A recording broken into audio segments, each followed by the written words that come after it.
veil, wipe away tears, remove all sorrow and all fears, for beyond the veil all is right, all is whole.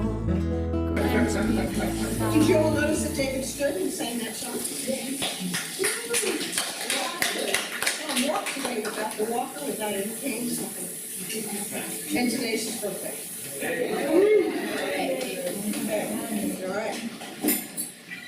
Okay, so I just want to, I never do this, but I want to start out by telling you I had a very, very, very difficult afternoon all day. And it's been so difficult that I kind of lost my salvation. No, I'm just kidding. But I did kind of lose my way on what was like, the spirit that I had going, that I was going to teach. But I'm going to attempt to do it anyway, and I have to do my notes, which I hate to do, because I haven't even got myself reset and refocused again, okay? Amen. Okay, so today I want to talk to you about actually two things, but probably, no, it's going to sound like two separate things, okay? But it really probably isn't. We're working on the third Arise Shine book. And I don't, some of you know Lee, who was here, working here for several years. And she was the one that took all the radio shows and the Monday night meetings and compiled them in this little daily devotional. 360 pages of Arise Shine Volume 1. 360 of Arise Shine Volume 2, and now it's going to be 360 pages of Arise Shine Volume 3. And probably, eventually I'll just shut up and they won't be making it anymore. But there's a lot of stuff in there. Well, she's working on number 3 for me. She's compiling new radio shows and Monday night meetings and stuff that we're teaching. And so I've got the first 100 pages and I've been editing them. And it's amazing to read some of this stuff. It's like reading it for the first time and hearing it for the first time. You can't even imagine. It's really exciting. It's really like all fresh and all new. But I want to just give you this little brief thing that I read because I loved it and know how to go to what I was going to teach this week. First of all, do you all know what the word pneumo means? No. It means what? Breath. It means air. It means breath. That's why they call it pneumothorax, pneumonia, pneumococcal meningitis, pneumo. It has to do with the breath, okay? It means spirit, air, and breath. Pneumo. They all mean the same thing, okay? So, the problem that we have when we run into a difficulty in our life is that we feel so separate from God that we feel like we have to, how am I going to get hold of God? I know if I could just get hold of God, He'd probably fix me. But I don't know how to get hold of God. How am I going to get hold of God? So we go through all these gyrations and things that we've heard, things that we read, things that everybody else has done. And it's almost when you're really, really scared and you're up against something that's really scary, you can almost get into a panic mode trying to get hold of God. Trying to bridge that gap between the separation between here I am with my problem and where are you, God? Right? Yes. Everybody feels that. Unless you're already there, and if you're already there, you probably don't even have any problems because you're in the midst of this presence that's so incredible that how can anything get in there? But we've all been in the situation of obviously not having been there because we have our problems, right? Okay. And so we try to figure out how we're going to bridge this gap. And I want to tell you that words won't do it. I'm in this kind of a funk mode of I teach and I teach and I teach and I teach, and there's a handful of people that I see that are applying the teachings, and their lives are obviously being changed. And then there's others that I don't know if I'm not doing it right or if they're here because of some other reason. They're here because somebody else that they love is here, and they're here for that. I just don't know. I don't know what it is. But I feel sad because because I feel like I'm not doing I've just been like this all day, so somebody should do it anyway. But I found a way in the beginning of this week to bridge that gap to where there's never a gap and there's never anything to bridge. And it's a meditation. And of course, meditation is the ultimate answer. When you hear a truth, you know, like Ed, he writes on every comma, but if you hear a truth that really gets you, and you write it down, and you go home, and you look at it, and you read it, and then you think about it, and you close your eyes, and it's quiet, and you think about those words, and you think about what they really mean, and you think about if this was really true, what would my life be like? And what would I be experiencing right now? Do you know, it's not the accumulation of a whole bunch of truths that's going to do it. Or I would have healed the world by now. It's not the words that are going out. It's what's getting in. And everybody says, but I hear you, and I believe you, and I understand it. And I read the books, and I listen to the tapes, and but where is it going? Because you still have your problem. And so it has to go into the realm of experience. And Isaac said this. He's one of his texts, one of his millions of texts this week. He said, Michelle, what am I missing? I understand every word. I've been to every retreat. I've read every book. I've listened to every. And he has, you know, God bless him. And he said, I believe that oneness is true. I believe it, but why am I like this? Why am I like this? Well, the obvious answer is you've not experienced it. If you ever one time experience it in your soul, in your heart, where you feel it, and you feel it making a change and an impact, then you know you did because the healing is there then. I mean, you're not waiting for anything after that. It's the experience of it. And some people think, well, if I read every book, every spiritual book, and of course they're reading this, that, and they're getting all this conflicting, and if I listen to all this stuff and I watch all this stuff and, you know, eventually I'll get it. No, all you're doing is your head's about to pump with information. But what are you doing to make yourself experience it? Jason, you had to have done this, so you would not have been healed. Because you were healed. And so you had to, and it wasn't healing that was supposed to happen. So you had to have taken something that got into your head. This was a long time ago, by the way. And you must have had come into a spiritual union with that, with not the words of it, but the understanding of what would my life be like if this was true, and if I could experience it and feel it. Or what would my mother be like if I could experience it for her? Can we experience it for others? Of course we can. Yeah. Does that mean they'll stay healed? No. And you found that out. You healed somebody with pancreatic cancer a year ago. She's sick again. Yeah. Because, and it went away. And we've done that. Melissa and I have done that for her 25 years. I've done 40 years. And 15, 20 years before I could start the clinic. But unless they experience what I'm experiencing for them, it will not remain. Because what first was drilling around in their head is still drilling around in their head. Nothing has moved it out with something new to come in. Do you understand? Yes. It's not an accumulation. So somebody wrote me, so I wrote him back and I said, well, you know, I said, you've never experienced it. You've never experienced what oneness feels like. You really don't know. You love it, you believe it, you want it, you embrace it, you know it's for you, but you've never experienced it. You need to meditate on that and that alone.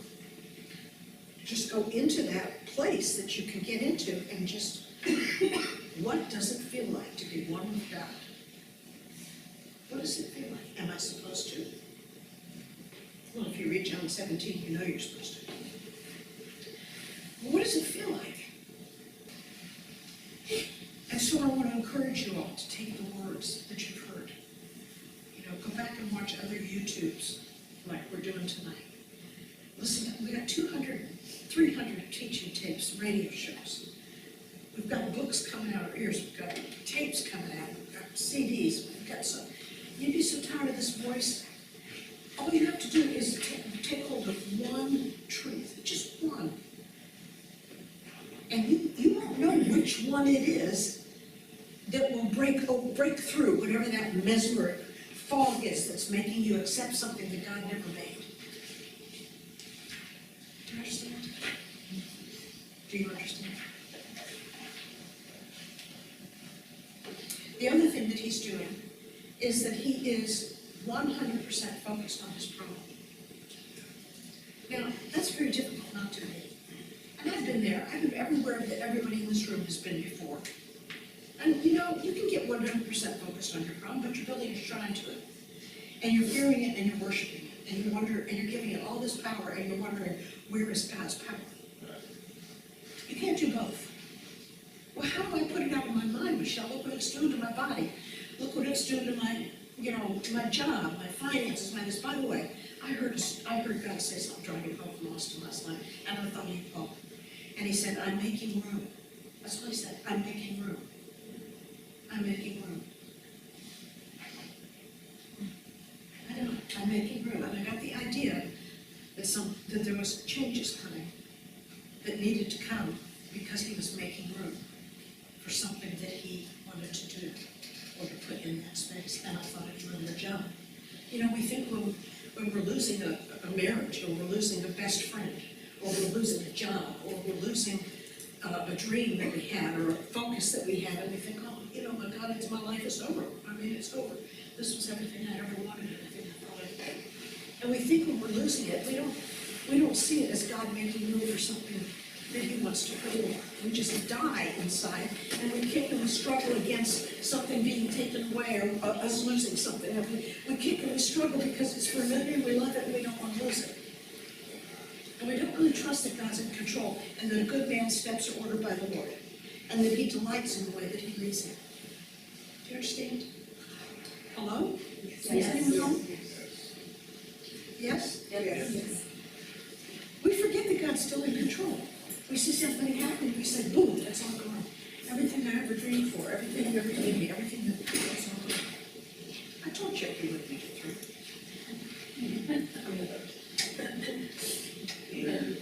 Right?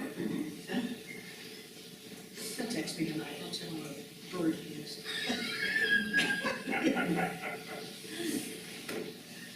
He's a psychiatrist, so he gets calls day and night, day and night, day and night. He knows it.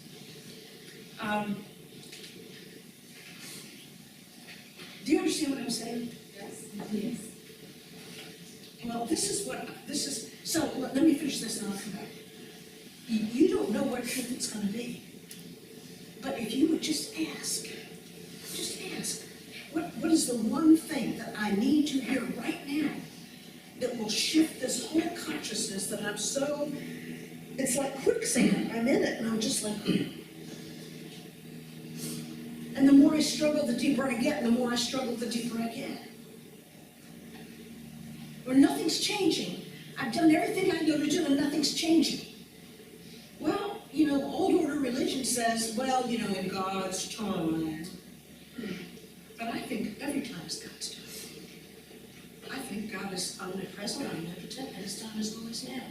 All his promises are yea and amen, and it's always now. I don't know what we have to sit around and wait for. Yes. Accurate. But if we did, you should still have such a explosive assurance inside that you can almost see it, you can almost touch it, taste it, you can almost feel it, because you know it, because you already got it on the inside. Do you know what I'm saying? Yes. You should still be living in it, even though it may not appear right there. Whose phone is ringing? I dare one of you to reach to it. Whose phone is ringing?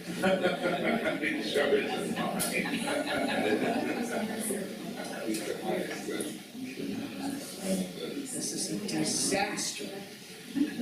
Okay. I'm not going to wait to see videos. Is it all right? But this is what I want you.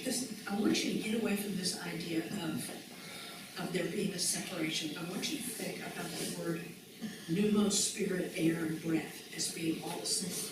And I want you to think about the air that surrounds us. And I want you to think that God is spirit. And that God is the spirit that is the air, that fills all space. He fills all, that's omnipresence, the all and only presence. Now, don't just listen to these words, because this should knock the socks off your feet.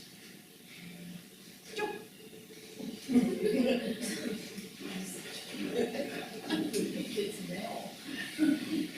Is it you? No. No, it's not. It's right that way.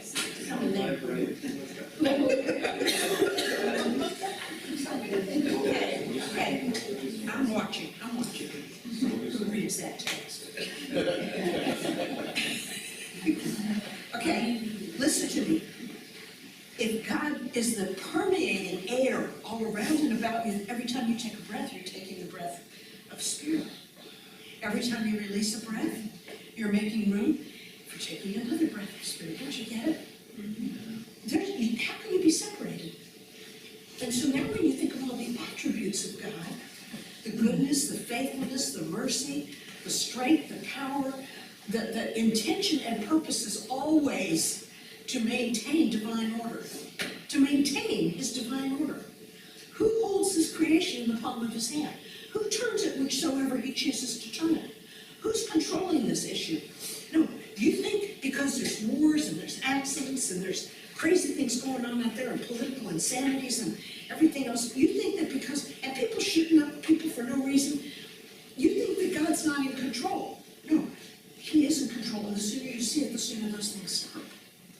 Because right now, you really see the law of chance as being in control. You see insanity as being in control. Do you understand? Yeah. You see anger, and you see hate, and you see the pride of power and wanting land and money and mostly power. Yeah. I mean, look what that guy did in, is it Syria? I keep saying the wrong place.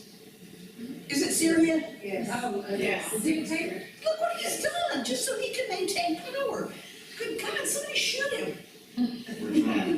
Exactly. You know, it's just, but if you focus on that, then it continues. Because just like disease, if you give it your power and your strength and your focus, and you keep looking at it, you know, he's texting me every 5 minutes, what his blood sugars, what his blood pressure, what his this, what this. I understand. I understand. He's got a gaping open wound. He can't even get up and walk for fear he'll eviscerate.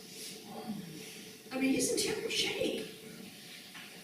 And it's scary for him. I don't want to help him. I would do anything to help him. And I know I can help him. And I'm not criticizing. I'm just saying that that's why it keeps propagating itself. Propagating itself. Do you understand? And so, you know, 2 days ago he said, I'm thinking about coming to see my best friend down there. I'm coming to see my friend. I'm in refinement today. He said, I'm coming. They're taking me to surgery tomorrow. I'm not going. I'm finished with it. He said, this is medical madness. That's our favorite line around here. You get caught up in the medical madness, and before you know it, you're taking every pill, and the pills are all killing you. Crazy balloons. Right? Mm-hmm. Well, that's what's happened. That's been, to deny him hyperbarics, when that's for lunatic, to deny him antibiotics. You know, the basics. That's nuts. Anyway. Well, we had a situation here. We had somebody who had a baby and they started hemorrhaging. And she hemorrhaged and hemorrhaged and hemorrhaged. And in 2 weeks, less than 2 weeks, she went from a 14 hemoglobin to a 12, 11, 10, 9, 8. And I said, go get a DNC. Go get a DNC. You know, there's some placenta that's left in there. If there wasn't placenta, you wouldn't be hemorrhaging. Go get a DNC. And that's what you do, right? Every female in the world knows that. Mm-hmm. And she went, and the guy said, oh, no, we'll wait a week. Well, a week later, you know, she went from a 10 to an 8. Finally, she went to the emergency room, and the guy said, what is the matter with your OB? Is that guy crazy? You tell him to do a DNC tomorrow morning. Or call me. And he did a DNC the next day. She's up bleeding. We're giving her B12 shots, and she's up to 9.7 in 2 days, 3 days. What is this? What is this? What is this insanity? Do you understand? How do I get off of that? section. I am. So frustrated. I want you to think of the word vast, and I want you to see God, Spirit. I want you to see the vastness of this being that formed all things and created them out from his own perfect being, so he couldn't bring forth anything that wasn't perfect, right? Right. And of his own perfect being, he brought forth everything that is, and he left it to figure it out. Left it to suffer until you can figure it out. Left it to writhe in pain and anguish and tears and terror, panic and terror, to figure it out.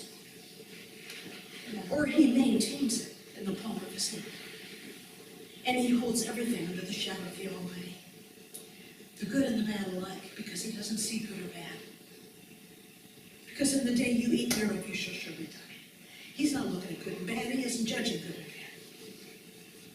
He's just a love that can't be described. And it embraces everything in its space. Everything. Always.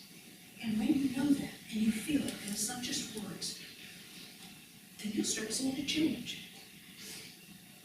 You'll see cops not being killed. You'll see cops not killing people. Instead of shooting a gun at them, they're killing them. There's a lot I don't understand on both sides of that. You're gonna stop seeing people walk into schools and shoot up little first graders. You hear what I'm saying? You're gonna stop seeing hurricanes that destroy, tornadoes that destroy. You're gonna stop seeing the law of chance dominating God's creation. And you're gonna start seeing the law of perpetual grace dominating God's creation. And you're gonna know that you live in the kingdom of God. And then you don't have to writhe in pain and suffer and then die and rot in the grave to get there. You're gonna feel it. You're gonna experience it. You're gonna know it. You're gonna feel it. I want you to think of the word vast. Vast, omnipresent love and omnipresent goodness. And just let it just swallow you up. You are not separate from it. If you're separate from it, you're separate from your breath. You're separate from your breath that you're breathing. We don't have to gain entrance. We just need to breathe. We don't need to gain entrance. We don't need to do this. We don't need to do that. We don't need to, qualify by having these sacraments, being born again, speaking in tongues. We don't need to do all this. I liked all of it. And it helped me while I was learning. It really did. Every one of those things helped me. But Paul said it. He said, the day's going to come. You don't need all those props. You don't need all these. But they're stepping stones. That's why we do Jacob's ladder. They're stepping stones. But man, there comes a time when all of a sudden you think, I want to be engulfed in this. I want to live in this and know I'm living in it. And no, I've never been. Do you believe that? Of course you do. You know what you can do? You can get so still, all by yourself, and envision yourself in this vast expanse, infinity of goodness and grace. And be there and stay there until you feel that something has changed. You'll know it. And while you're there, you're in the middle of divine wisdom. You don't have to go anywhere else. You don't have to run to this person, that person, this person, that person. This person said this one said that article said this said that, this said this said that. Oh, Jesus, Mary, Joseph, no wonder you're so confused and scared to death. If you could just go to that and just say, here I am in the middle of divine wisdom. Speak to my heart, whatever I need to hear. I don't care what it is. I'm not making any rules that it has to be this or that.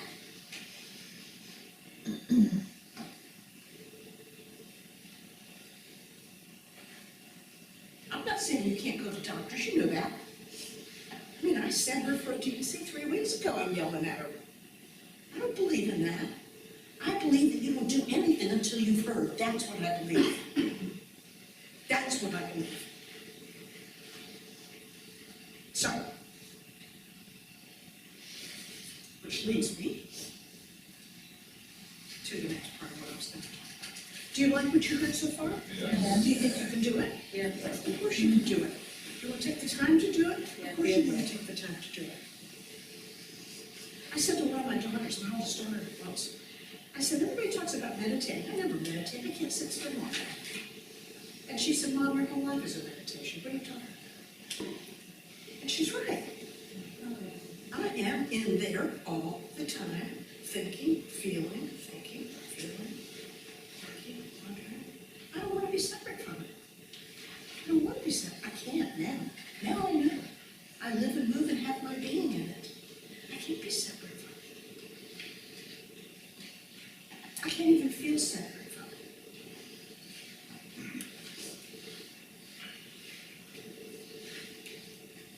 Anyway, please pray for him, okay?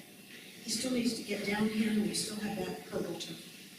Anyway, please pray, okay? Especially you guys that know him. Because, you know, to know him is to love him. Remember him who attended the retreat? Big black guy that played the piano? Yeah.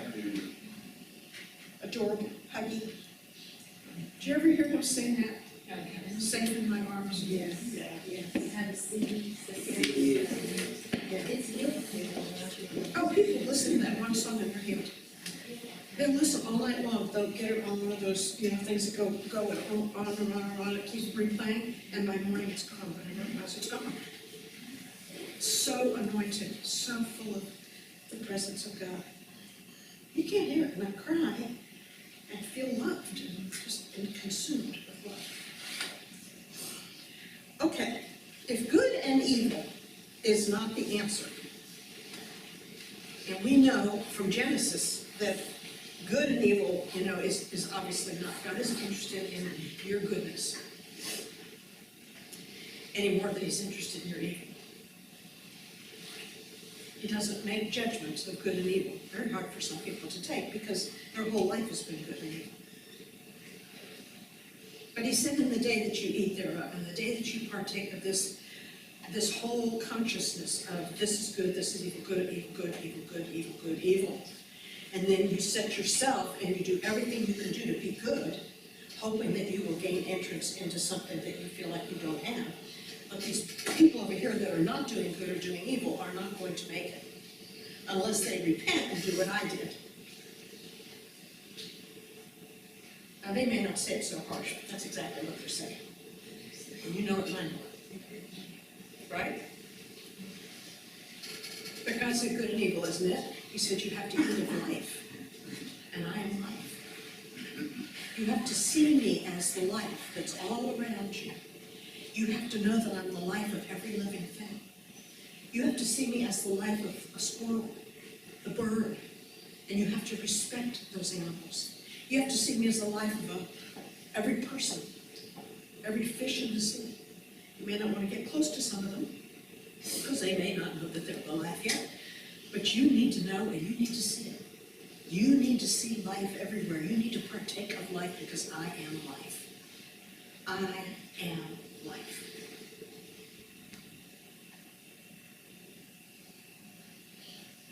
You can't make a judgment that someone's sick and hold their feet to that fire. You have to look past what they're seeing and experiencing, even what you're seeing. You have to look past until you know that you know that you know that you're looking at the face of Jesus Christ, the one and only begotten Son. Yes? You have to do it. You can't just listen to the words, you have to do it. So good and evil isn't it. That's not the criteria, right? Yeah, it's better to be good than to be evil, right?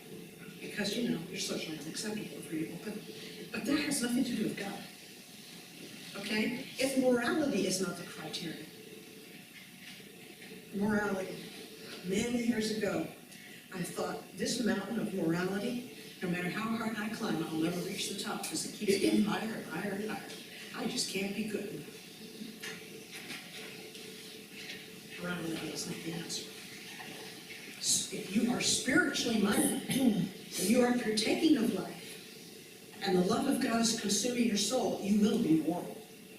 You will not hurt other people. You won't lie about them. You won't steal from them. You understand? Yes. You will be be a moral person. But to think that morality is the way to gain it, there's the problem. You know, these preachers that have been preaching morality, and then they fall flat on their face in front of God and everybody else in the world. Because morality isn't the answer. It isn't the answer. Everybody's going to fall flat on their face. You know, until we learn that we're upheld by grace, and the way that we have to live or what we have to do that does it, we will have times of falling flat on our face. Hopefully not in front of everybody in the whole wide world, but still. You know. Yes? Okay. If strict adherence to religious standards, doctrines, sacraments is not the criteria, you know that's not the criteria, because you see people doing that all the time. And you see them with every imaginable disease and problem and addiction and everything else that people that never walk into a church have. Right? Right. It's not the answer. What is the answer? Oh, God, get up here and teach this thing. It's true. That is the only thing that is required, is obedience to the voice of God. And how can you be obedient if you don't take the time to hear? If you're not willing to wait until you've heard. And when I say wait, I don't mean just go about your business. I mean wait on the Lord. I mean get in a state of meditation. I mean cry out for an answer. If you have not heard, then you can't be obedient. And then you're not being obedient. So the whole idea of this whole scenario is not for you to hurt, not for you to not be healed.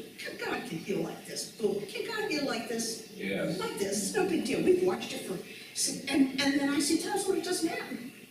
I think, what in the world? What is this?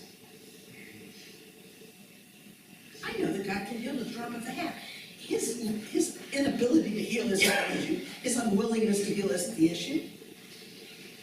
Obedience is the only issue. Learning to be disciplined to where you'll be a disciple. And a true disciple knows he's been called. Knows I'm different. I'm sitting here, not because of a problem in my body, but because I've been called. That's the only reason you're sitting. Because there's a lot of people with problems in their body that aren't sitting listening to this. You're not sitting here because I mean, if you're here because you choose to be here, not because you're just kind of being dragged along. Do you understand what I'm saying? Yes. You know why you're here? Because you've been called. You've been set aside and chosen deliberately. Have you ever meditated on that? Have you ever thought, wait a minute, me? Yes, you. Well, when you think about that, and it hits you hard, then what you want to say is, what do you want me to do? What is it that you want? That should be the very next thing that just flies out of your heart. Well, then, if I've been called, I've been sitting here and I'm called and chosen to hear this and to respond to this word. What do you want me to do? Each one of you. I remember when I was first born again back in 1970. And I'd go home 3 times a week. We had those meetings. I knew people that drove for 3.5 hours one way from Erie, Pennsylvania to Canton, Ohio 3 times a week. And then she would drive back all by herself in the snow and still teach the next day because she wouldn't miss a meeting. She was so hungry for it. And all of us were. And when I'd hear those things, I'd go home and I'd get on my knees and I'd say, is this for me? Are you talking to me? Is this me that you're talking? Is this for me? And if this is for me, what do you want me to do about it? I mean, I never let one message go by. Not one truth. I remember when he taught on the man-child, and that this Christ being was going to come forth from each one of us, and I thought, what? I mean, it was like, holy cow, what am I hearing? I figured it was blasphemy, but, none of us got killed while we were listening to it, so I thought maybe it had some value to it. I went home, I got on my knees, and I prayed from all my heart, am I going to live to see something like this happen through me? Is this going to really happen? Is this not just something that we're hearing and we're all singing about, dancing around the room and being happy? Is this really for me? And I stayed there till I got answers.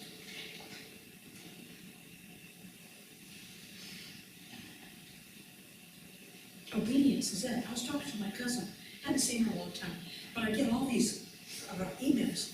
Oh, anyway. And the emails are, obviously she is a Tea Party advocate. And she is condemning everybody who is not a Tea Party advocate. My God, they're condemned to hell. I mean, it is so outrageously extreme. It's so extreme. There's no latitude. And there we are in a bunch of rules. You will never do this. You will never engage in this. And you will never do this. And she said, so who are you voting for? Where are we voting for?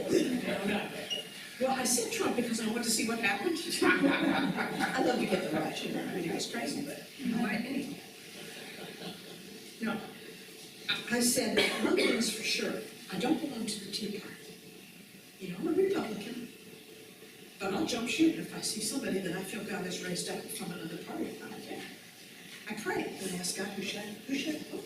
That's what I do.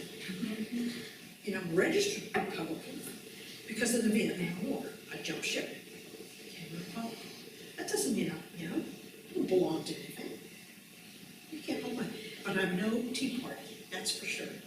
And she said, well, then you believe in abortions. And I said, I believe in God. Somebody wrote me this week and said, do you believe in the devil? I said, I believe in God. But do you believe in the devil? I believe in God. I believe in the omnipresent, omnipotent God. If you're in a realm where you believe in good and evil, then you've got to have this devil here, this run of the show. But when you get into a realm where God is all there is, and then all you can say is, I believe in God. Do you understand? Do you understand what I'm saying? Anyway, she said, so you believe in gay marriages? And I said, well, I believe that each person, here's my favorite line for everything. To their own master they stand or fall. That's my favorite line. This is between them and God. This is between them and God. This is between, we shouldn't be making laws about it, we shouldn't be condemning, and we shouldn't be advocating. This is between them and God. And to their own master they stand or fall. And to their own master they stand or fall. What do you think of that? Yeah. And to their own master they stand. That way I can love them, I can accept anybody, I can put my arms around them, I can hug them when they feel like they've done something horrible. It's okay. No big deal. No. And I can also, for my own self, know that's not for me. But that doesn't mean you're not for me. That's a big difference. Do you understand? Yes. Do you understand the difference? And she said, well, then you don't believe in being disciplined by God, do you?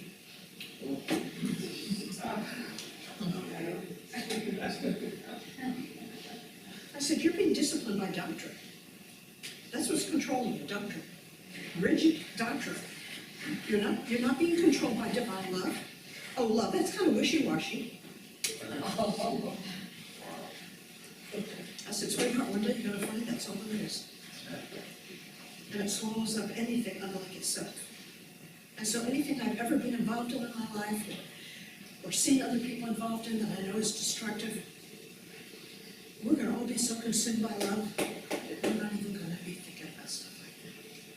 Right? Yes. Anyway, what does she do? But she's my cousin. To obey, no matter the cost, but to obey the voice of Spirit, not the external standards of behavior. That's what we just talked about. You know, there's nothing, after Margaret died in 1984, and I went to the funeral, and half of the preachers stood up and said it's the will of God, and the other half stood up and said the devil won. And I was just a little puny nothing. But I'm the one that took care of her for 3 years, and they called me up front, and they said, we haven't heard from Michelle Longo, want her to come on up and say, I couldn't even talk, I was trying so hard, I couldn't even talk. I gotta feel like a dumb fool, and all the elders are behind me, and they've all kicked me out of their church at least once, if not 10 times, they hate me. That's okay. I only went back because I love Margaret, and I love her husband and kids, and I went because it was her memorial service. And I said, I gotta tell you, I don't wanna stand up here and blow my crap like a fool, but I want to tell you something. If the devil won, then why did Jesus die on the cross and not lose again? Why? He made an open show of him publicly, defeating him at the cross. He said it is finished. How can evil win? Tell me how the devil can win and we still confess Jesus Christ. Tell me something. Please tell me. And you could hear the back there, they're ready to start struggling and hate me. And I said, and then the other half of these good folks stand up and they say that it was God's will. And if you think that what that girl went through was God's will, are you the only one in the room that never heard me say to me? Yeah. I said, if you think for 1 minute that God was in on anything that she went through, and if you think he ordained or orchestrated that, you've got the most evil, hydra-headed guy, and I'll take my chances with the devil, because he couldn't come up with one better than this one. And you know what? I said, I don't know the answer, but I'm going back to San Antonio. This was in Georgia. And I said, I'm going to go back to San Antonio. I'm not opening my Bible, and I'm not teaching again until God tells me what happened here and why. Why when you pray the earth flat? Why when you cry with your whole heart and soul? And you know we did, Laura. And we went 40 days and didn't eat without fasting. We did everything we could do. Why, when you've done it all, there's still a failure here? What happened? And I said, I'll get an answer in my lifetime. I'll get an answer. 350 people stood to their feet clapping. Warren, got the elders were ready to kill me. No wonder they hate me. Because they knew the contradiction. They could see and feel the contradiction. They knew that nobody was giving them answers because they didn't have any answers. I didn't have any answers. But when I came back, somebody introduced me to a Christian Science practitioner. And every Wednesday, she taught me the tenets of Christian Science, the basic tenets of healing, and why they believe and what they believe about God that causes the healings that they have enjoyed for the last 200 years. And I knew I would never join because I didn't, because I couldn't find Jesus in the midst of all that. But I loved the idea of God that they presented to me. They took God out of the word God and they put him in goodness, life, spirit, love, mercy. And all of a sudden the attributes of God became God to me. And I got reintroduced to what God really was. And more of the fullness of God than just this God. Do you see what I'm saying? It changed my whole perception. It opened everything up for me. But when it came to signing on the dotted line, I bailed out. But this is why I bailed out. I'll never join anyone, so I wasn't going to do it anyway. But I will be eternally grateful for that teaching, by the way.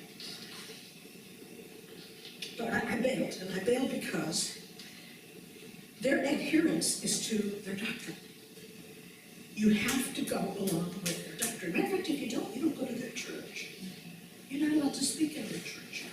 If you don't do the doctrine, if you don't hold on to these words of truth, and I said to that wonderful practitioner, I said, but they have to feel it. Oh, no, Michelle. They just have to know the truth. Just say the truth, say the truth, say the truth. I said, no, they have to feel it. If they don't feel it, they don't get it. No. And to this day, if we ever got in, that would still be. But I watched a lady get diabetes, who was another practitioner friend of hers, and I said, hey, how's your so-and-so? She died. She died of diabetes. She never went to a doctor. She did Christian Science to the end, and I said, so it didn't heal her. She adhered to a doctrine. Do you understand? Yes. Her allegiance was to a doctrine. Did she hear? Did she say, God, what do I need to know here? I hear all these truths. I believe them all, but I don't know something. I need to know something. What do I need to know here? I will obey anything I I hear you say, and I will stand still until I hear you speak to me. Didn't she do that? Because they don't know anything about that. They just recently asked me to be on a healing panel, and they submit what you're going to say, and this was exactly what I taught. I did a synopsis of learning not to move until you hear the voice of Spirit. Is that Derb or Bruce? Do you understand? And they said, oh, we need to talk. And I went back and I said, it's okay. I'm not going to fit in. I'm not going to fit in. When I was in pediatrics, I saw a little baby with leukemia bleed out because they wouldn't let the baby have blood. Now, I'm not criticizing this, but they are adhering to a doctrine.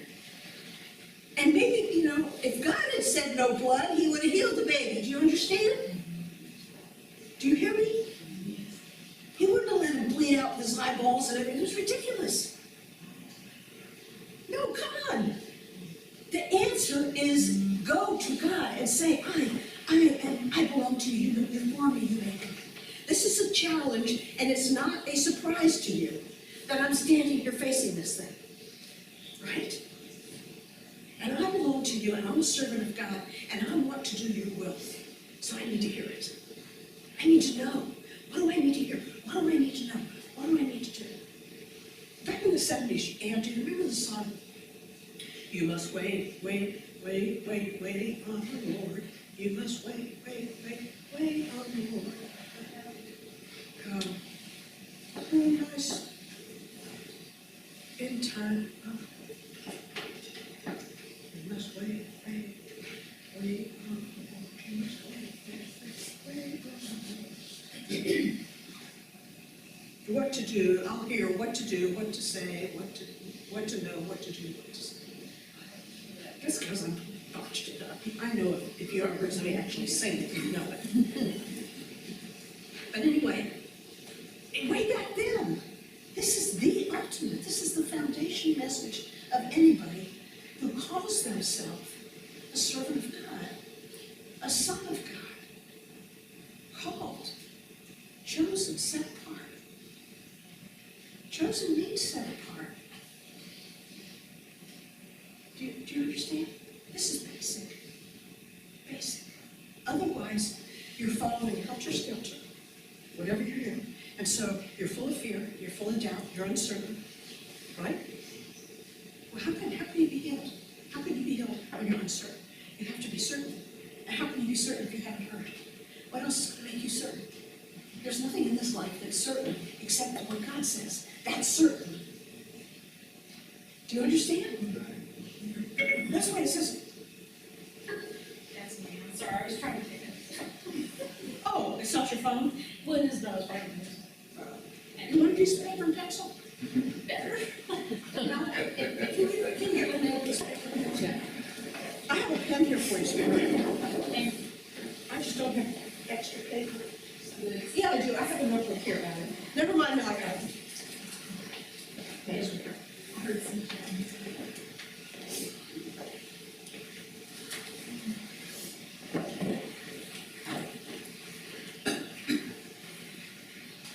But see, I don't agree with that lady that wouldn't give that marriage license. I mean, I see her as just a self-righteous schmuck. I just don't see anything of any value in that woman, because I don't see any love. You know, if you don't want to do it, get another job. It's the law of the land. Get another job. It's setting yourself up as being superior to these people who come in front of you. And as judgment against them. And I see a judgment against her. And she got on TV, you know, Lord God Almighty is so, God is great, I see God is, I want to puke. No love, just words, no love. And you know that I don't agree with that. But the Supreme Court, I think, is a rogue Supreme Court, grossly rogue. You know, they clear out of their minds. They don't clear out of their minds with Roe versus Wade, because you don't make laws out of things that are moral issues between you and God. You don't make laws. You know, why don't we go back and stone the women who commit adultery? Why don't we just do that? Come on, this is sick.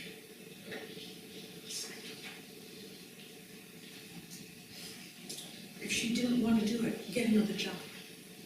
Or do it and do what we're called to do. What are we called to do when you see somebody that you believe is an error? It's a self-destructive error. What do? Come on, I've taught this for years, come on. You repent for them. You become the high priest.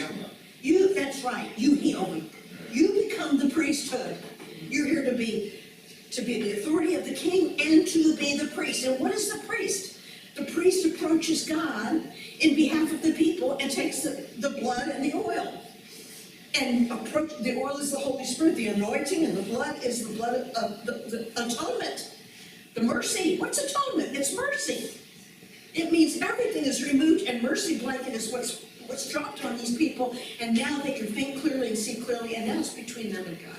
But I, with my whole heart, I have approached God in their behalf. By myself, and not on public television. Huh?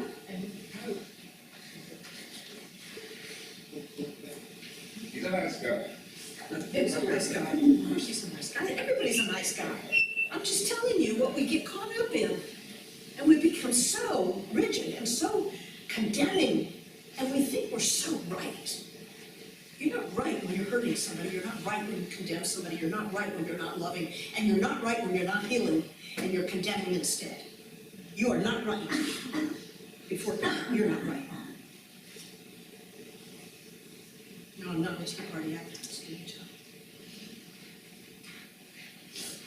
No, it requires hearing, asking, absolute surrender, and being willing to wait until you hear.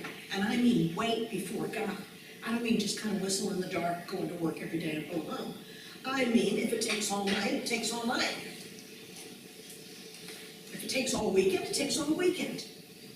If you gotta go get a cabin somewhere and get away from everybody, you go get a cabin somewhere and you get away from everybody. Unless you have a family who says, we're gonna leave you alone and let you be with God here for a day or two or three until you feel comfortable or whatever's going on with you. You know, if you're in a family that doesn't allow you that latitude, then you gotta make that space yourself. Do you understand what I'm saying? That is what's required. That's all that's required. Ask. Wait. Absolute surrender. You know, have you ever been in a situation where you couldn't pay the rent? You know, you got two little babies and one that almost dead, and you have no money. I used to get up in the middle of the night and go steal food out of the grocery store so I could feed Linda the next morning. I had nothing. I had no income. I had nothing. And a half-dead baby asleep on my chest. And I'd sneak out at night, I'd go to the grocery store and steal food. And they knew I was doing it, and they'd never stop. And I'd feed her the next day. I had no money for rent. The rent was just, they're gonna evict you, they're gonna evict you. We're evicting you, you know, just waiting for it to happen. Still waiting, because there was nothing I could do. I mean, it wasn't like I didn't want one, I couldn't. I had a 2-year-old and this infant that was not breathing most of the time. She turned this color, I had to shake her, remind her to breathe. And I had no parents, no family, I had nobody in that town, I know my next door neighbor. You think God condemned me for that? You think God condemned me for going to the grocery store and getting food for Linda?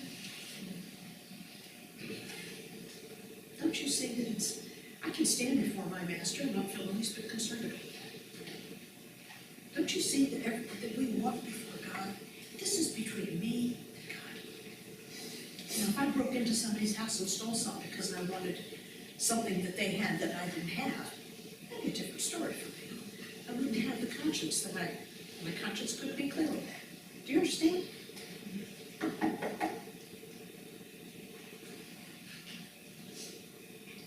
I didn't have, but you know what? I just kept saying, I don't know that you're faithful, but you tell me you're faithful, and I need to know that you're faithful. Because if I knew you were faithful, then I'd know that you would make the rent. I know that you do whatever needs to be done. You know what I ended up doing?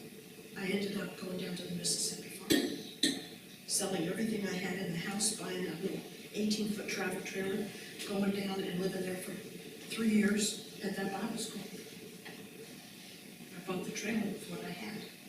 I lived in this little 18-foot travel trailer with my girls. Wow. It's okay. That's okay. I read my Bible 1,000 times through. I prayed. What else was I going to do? No, he didn't make the rent. He did something better. I didn't have to turn the kids into a babysitter to raise my children that I loved myself. I got to raise them myself. I got to be with them day and night all by myself. I said, just send somebody. I want you to give this to Maria. She's right behind you. She's gone. I got water here.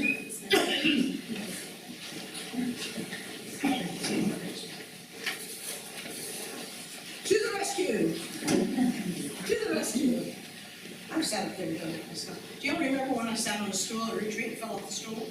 It was a brother.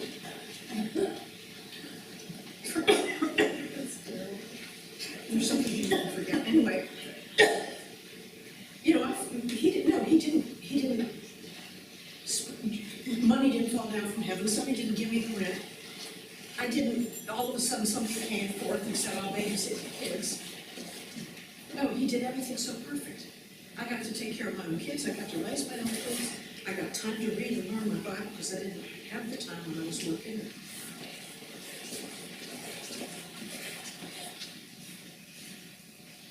God's faithful, even when it looks like, oh my God, is this, am I going? You can't go wrong by God. I will do anything, just please direct and make me know beyond a shadow of a doubt that you have directed me. And then, when you're really new at this, and you think you got something from God, then you say, well, will you confirm it, please? Would you mind saying it again? And then I'd go back and I'd read, was it Abraham that kept saying, God, if 200 people, 150, 10, 1, remember? And don't be mad at me, God, but what if just one? Would you spare Sodom and Gomorrah if there was just one? So I go back and read that and I think, well, you know, I can do it too, Abraham said I'll do it. And sometimes I'd ask 3 and 4 and 5 times, and that faithful God would give me 3 and 4 and 5 different kinds of answers, so I knew. You know, different ways of the same answer, so I know that I know. And then I'd still be terrified, and I'd still go and do it, because I was new. But boy, my heart, I wanted to know. I wanted to follow me. I didn't want to follow doctrine. It didn't take me long to know that every place you walk into says something different. Every article you read says something different. Every person you listen to says something different. And you'll go mad, insane.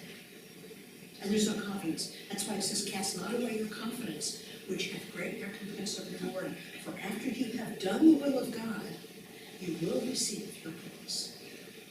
And the will of God is to hear and obey. Whatever it may be, hear and obey. And it will bring the confidence that he's telling you not to cast away. Yes? Mm-hmm. I know I've said this all before, but I'm so serious, you guys. I'm so serious. I really want you to. I'm discouraged because I don't see enough. And maybe, you know, maybe I'm just off on a tangent, but I just don't see the changes that I would expect to see if you guys were taking what you're hearing back to God.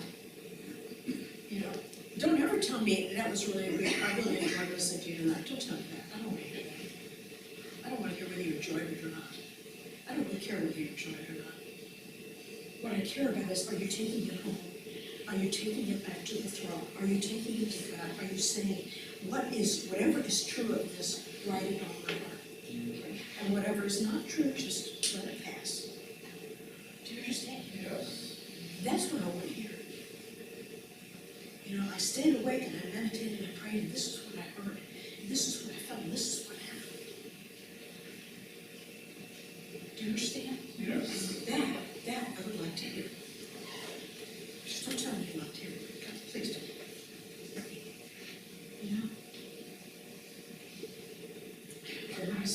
this before my time is up, which is most of it. You must wait on the Lord. I wrote this up. You must wait on the Lord. Learn your lesson well of obedience, of losing your life to gain his life.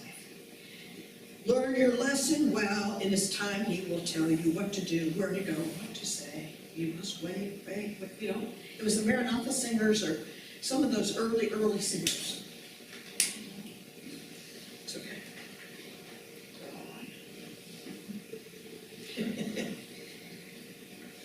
So I think that every situation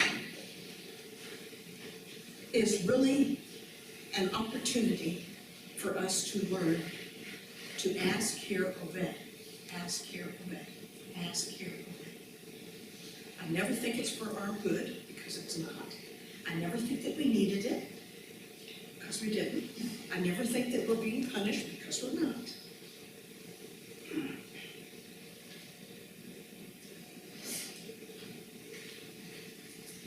I never think it's just a roll of the dice under the law of chance, because I don't live down there.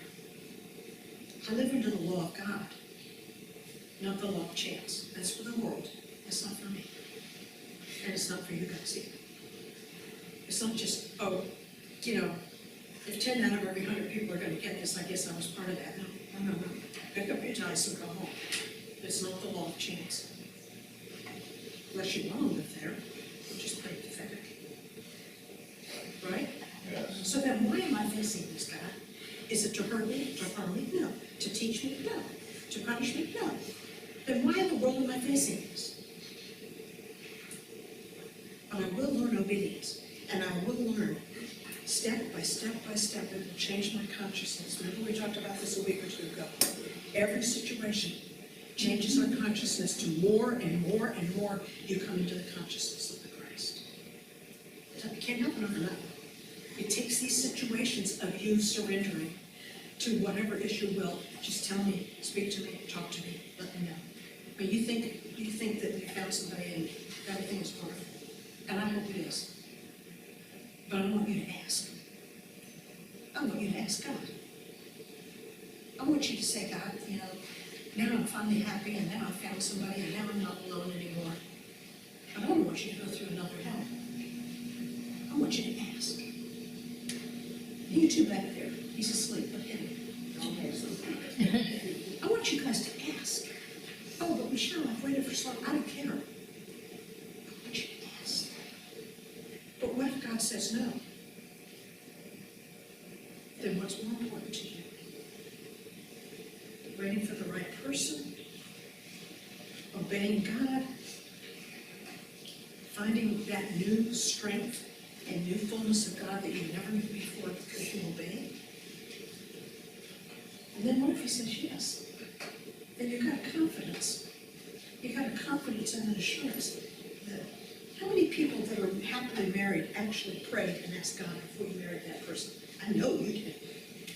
No, you did. No? Yes, absolutely. Absolutely. Ted? Did you? Absolutely. These are the marriages that go through thick and thin, and they're still standing. And I don't mean marriages that are still standing, but they're crooked. You know, they're just kind of putting up with each other because it's convenient or whatever. I'm talking about marriages that go through hell and high water if necessary. It doesn't have to be. And they're still standing. You know why? They heard something. They have that certainty and that confidence. Did you marry before you married? Not before, but after. When we were going through hell and high water. I was dating someone and I wanted to make sure it was the right one. I remember his name was Tom. No. This one, his name is, Yeah, was but got great because he had asked me to marry him and I just, but I wanted to know, I had 24 years of a bad one. I wanted to know this was what God wanted for me. And I said, I don't know if I have the strength to end this. If it is, then, if he's not for me, then you remove him. 3 weeks later, it was over.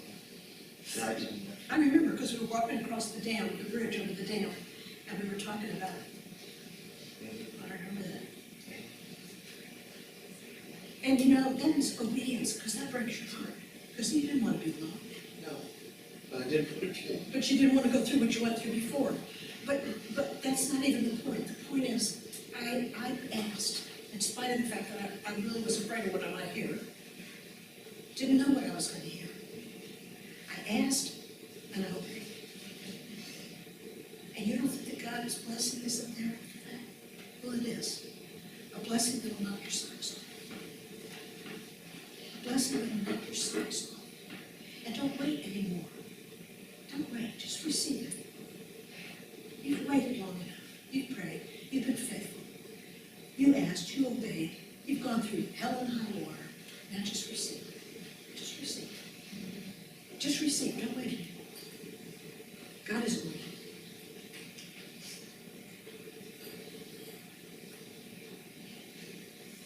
So what do y'all think of that? That was deep. Only because I nailed you. Again. It's because I love you. I know. And because I see your heart, and I know it's so, so sincere. I don't want you getting caught up in something else. And a real good indication is, do you feel that person walking this walk with you? Or do you feel that person out here, and you're still trying to hold on here? That's a very good indication. Don't you think, Mel? Very much so. Critical. I think it's critical. You guys work together, they work together, I'm talking spiritually. You know, it's so important. It's funny you say that, so when I was praying on the, I asked God, I wanted 3 signs. I can't understand. I asked God, I wanted 3 solid signs that I would know I was from this. And I prayed on it for about a year or 2. We've been together, before we even got married, we were together 10 years. And I just, how to know? I needed to know. So Paul asked me to marry him, and I said no first, and then. But And I remember that. I remember when your last name was Silva. I think you worked for us during that time. And then it switched over to Jacob's where you were working first. And then the baby started. the baby started. I'm telling you, it's, I don't care how long it takes and what it costs you. I don't care. Because what it costs you for not doing that, and I'm telling you from my own experience, I cannot tell you how many walls I've walked into because I didn't want to hear, I didn't want to hear, I didn't want to hear. And even when I was hearing, I didn't want to hear. And then you have to go through stuff. And then you're not being a good disciple. And then you have no certainty and confidence that the blessing of God is there forever and ever.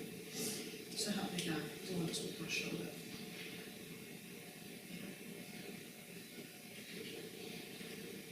Okay.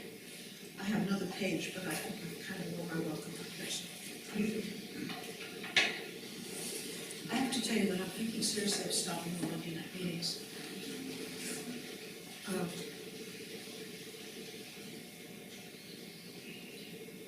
I want to write some books, and I can't seem to divide my heart between getting ready for this and staying so focused that I've been able to knock a thing out in a month, another book out in a month, but I stay very, very focused. And I can't do that with this, because I would not be writing about this. I'd be writing about something that I have already told you guys, and I want to get it in a book now. Do you understand? But then I think about Allie, and I think about Joanne, and Ted, and John, that are just, they just, and Antonio. I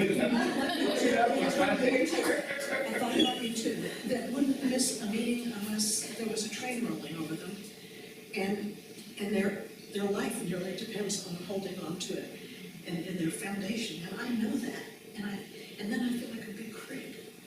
No, don't worry, don't nod your head, Antonio. But I don't know the solution to it. I really don't know the solution to it. So I'm going to pray this week. We'll have a meeting next week because I really don't know what I'm doing. but I wanna let you know. But if I do stop it, and I'm very close to it, then what I wanna do is I want you guys, particularly the names that I named, but anybody, I want you to make an appointment once a week to come talk to me personally. I could set one day a week aside and, visit you for an hour, and you for an hour, and you for an hour, and you for an hour if you want. You're kind of a quiet Joe, but you for an hour. I want you guys to know, so that you don't feel like, you're free falling. I won't do that to you. You understand? And then if you don't come and talk to me, then I'll go get you.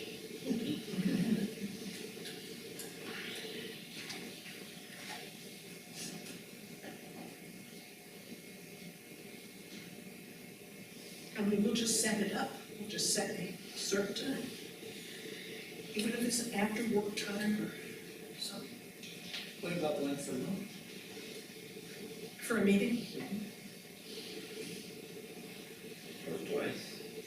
She said, what about once a month? What did you say?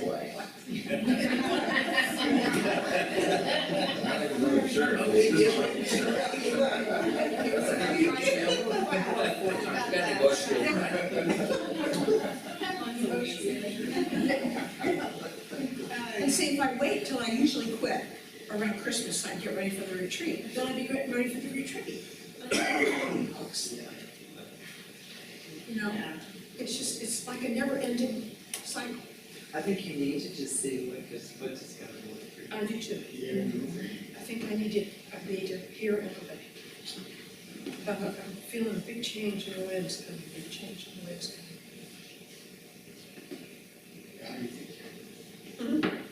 What's right?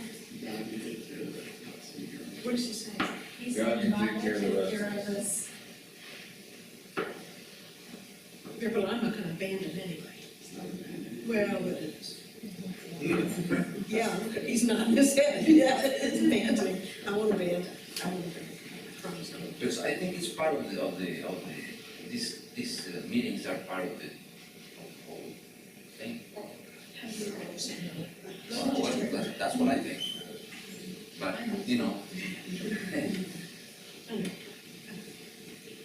very important part. Just let me pray, okay? Yeah. And then there's others that, and I love you all of you, but there are some that I feel like their lives depend on what they're hearing right now. Just take it home and meditate on what you're hearing. Everybody in this room can be healed by the next meeting. Please, take it home and meditate on it. Take one, just say, God, just one thing, or maybe you already heard it, and you can't wait to get me to shut up so you can go be alone. Think about it. I don't know. Right? But we'll meet next week, and we'll see by then if I don't have a clear answer. I will have to do what I hear. Do you understand? And then, it doesn't mean for the rest of my life. Someday. I don't know. I just feel something huge changing. I don't know what it is and where it's coming from. It's definitely changing. What happens after this? God's still moving along, just like when I was a paramedic. He doesn't get there when you get there, Michelle.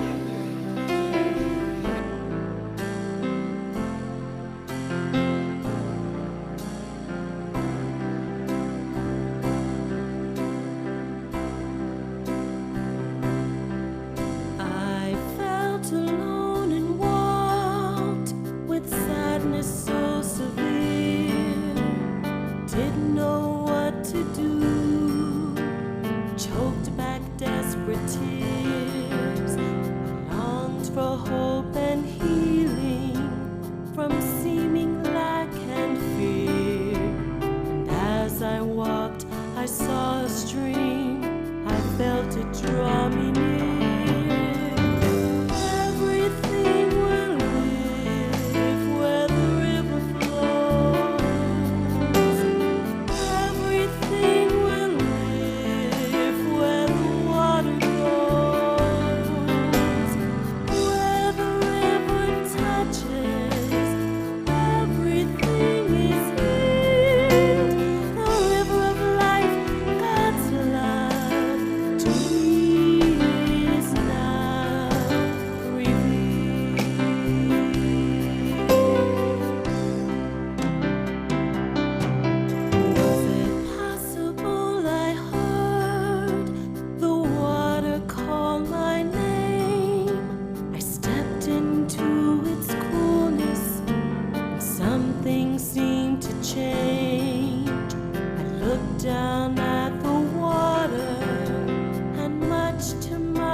surprise, as though it had a purpose.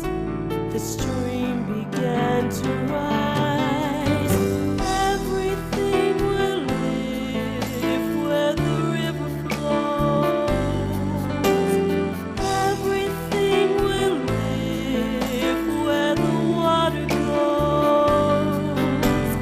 Where the river touches, everything is healed. The river of life, God's love, to me is now revealed.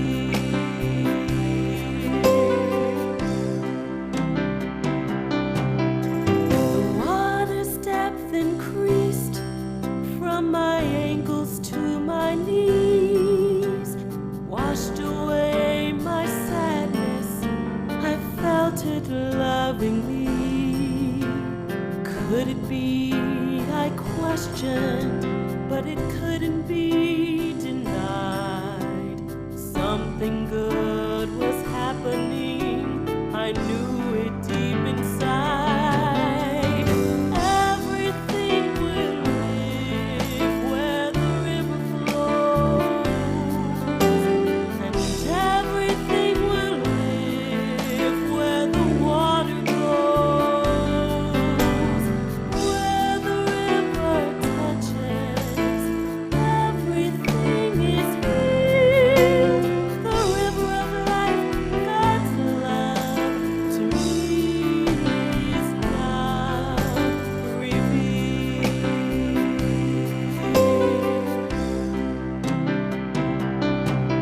The water flowed faster and wider, too deep to be crossed.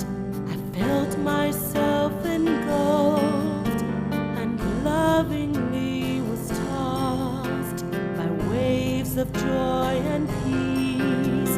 I tumbled and I spun, and so the river carried me as though we both were one. Everything will live where the river flows, and everything will live where the water goes. Where the river touches, everything is healed.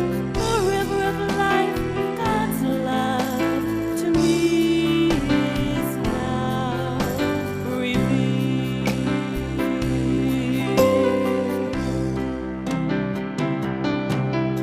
It filled me with such joy, I thought I could take no more. Then it loved me yet again, and rested me on the shore. Fear was gone, and in its place a calm and peaceful glow, a gift to me of the loving embrace of the mighty river's flow.